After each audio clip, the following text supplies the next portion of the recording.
All right, we are here. It's the beginning of the season.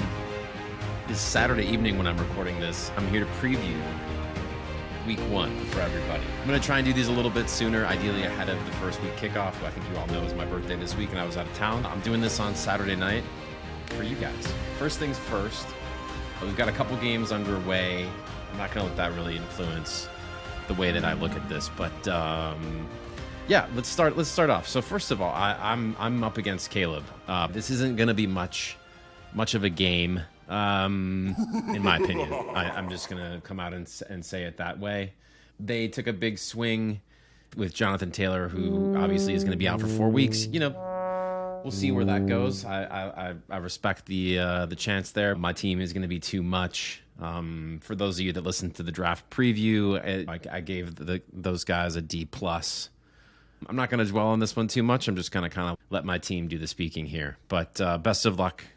I'm going to move on, and we're going to get into the ungame of the week first.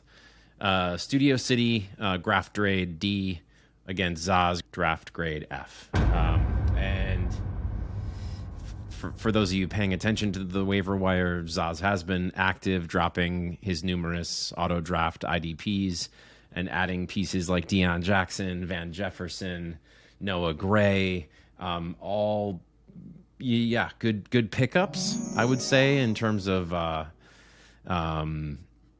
trying to build his team out from the ashes. Team Studio City, Dinsky's team, comes in 60% favorite in this matchup with him, estimated to be a 24-point win. I'm not going to disagree too much. It looks like Breece Hall might be nicked up and out. So my prediction here is a win for Studio City. Gave them a D, like I said, gave Zaz an F. So I think I'm going to stick with my draft grades, mostly from now in the ungame of the week, and call Studio City the winner here. So let's get into moving towards the game of the week by the end here. The Bay State Breakers against the Bags. I did not give a full draft recap on the Bags, and I apologize for that. I'm sorry, Geenan. That said, let me do that right now. I loved the first half of the draft. I thought it was a really strong draft for you. You had a great keeper option. I think you've done very well for yourself, and I'm going to give you a B, maybe a B+. So there's my draft grade for you, Geenan.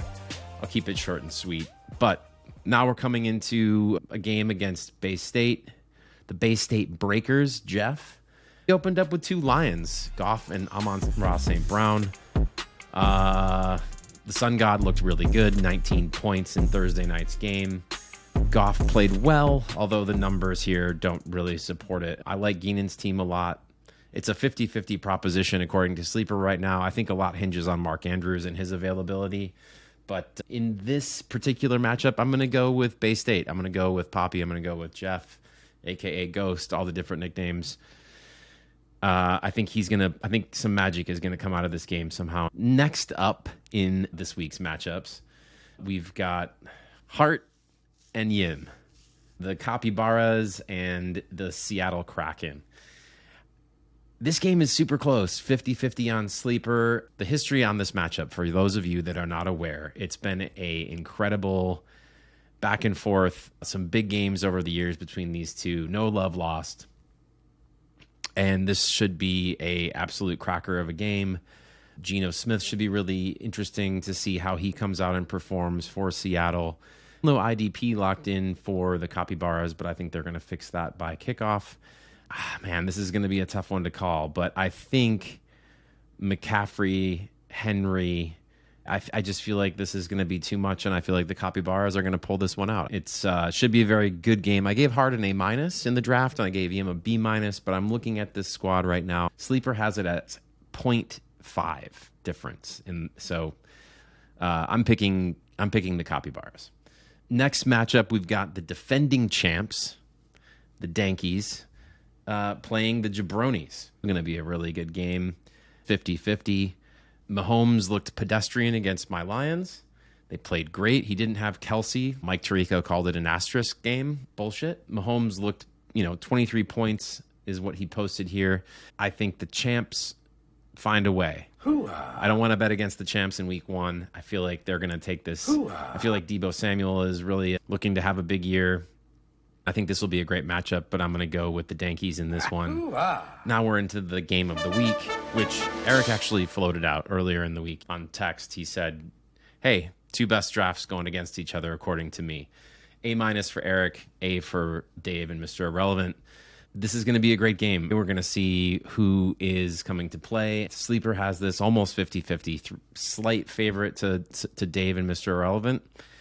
Maybe Mike Evans and Baker Mayfield connection. We'll see where that's at. Overall, both these teams look great from top to bottom. I might give a slight edge to Garrett Wilson over Elijah Moore. So there's back and forth here. Overall, I think Mr. I gets it done. I'm going to trust my draft grading process and the incredible detail that went into that whole thing. So we'll see where this goes. This is just a week 1 preview. We're going to try and recap and preview at the same time. It's probably sometime on Wednesdays or Thursdays. I like doing this more than sending a generic email. I just feel like it's it's more fun for me, for you, hopefully. We're going to wrap it up. I feel like we have a super fun Sunday lined up tomorrow in the league. I'm wishing everyone the best of luck tomorrow. Have a great week, guys. Talk to you soon.